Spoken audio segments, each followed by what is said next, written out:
25 September, 6 p.m. on Tuesday. You hear your death sentence. The judge coldly demand your final words. And you, with unwavering faith, write, Alhamdulillah ala kulli hal.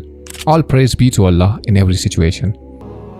Oh Allah, if life is good for me, then give me life. If death is good for me, then give me death. And as you are taken to face death, you proclaim the most powerful truth, La ilaha illallah, Muhammadur Rasulullah.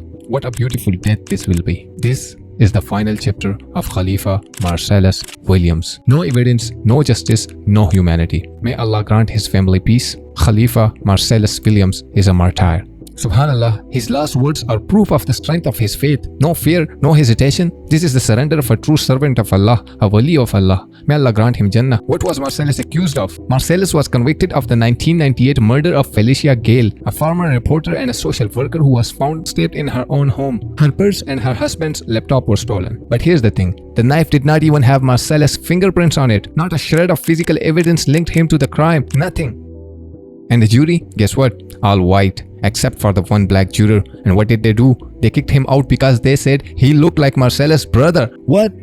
This wasn't justice, it was a setup. Allah says in the Quran, if one human is killed unjustly, it is as though all of humanity is killed. Why did Marcellus receive the death penalty? Even though the victim's family pleaded for mercy, 1.5 million signatures of people demanding his execution to be stopped, yet the court didn't care. Under Sharia law of Islam, the victim's family has the right to forgive the accused, to offer mercy. But in this corrupt, oppressive system, this doesn't exist. This system is rotten. During his time in prison, Marcellus' only visitor was his spiritual guide, Imam Jalali. Marcellus was converted to Islam 30 years ago, but he was not practicing. In prison, though he recovered his faith, he immersed himself in dawah, and he was actively engaged in dawah and leading prayers to the point that he became known as Imam of the prison. And then the people gave him the title Khalifa. You might think that in his final days, he was scared, but no, he was at peace, reciting verses from the Quran, especially Surah Kaf, which speaks of those who believe in Allah and remain steadfast. They do not fear the future nor grieve the past.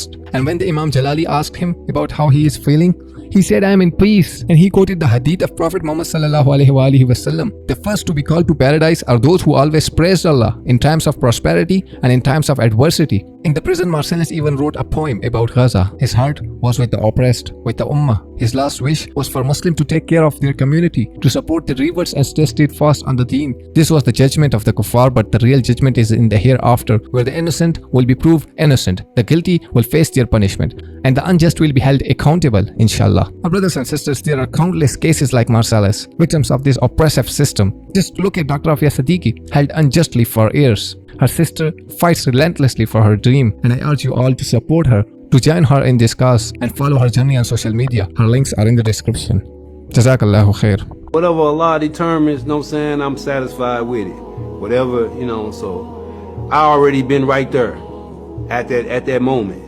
And I, what I'm saying, there's nothing changed about it. I'm still, like I said before, I don't believe in the system, the criminal justice system. I don't believe in it, what I'm saying, to that degree. But I know that it can be used for good as well. So if good come out of it for me and for my family and for all those that's been supporting me, and all praise be to Allah.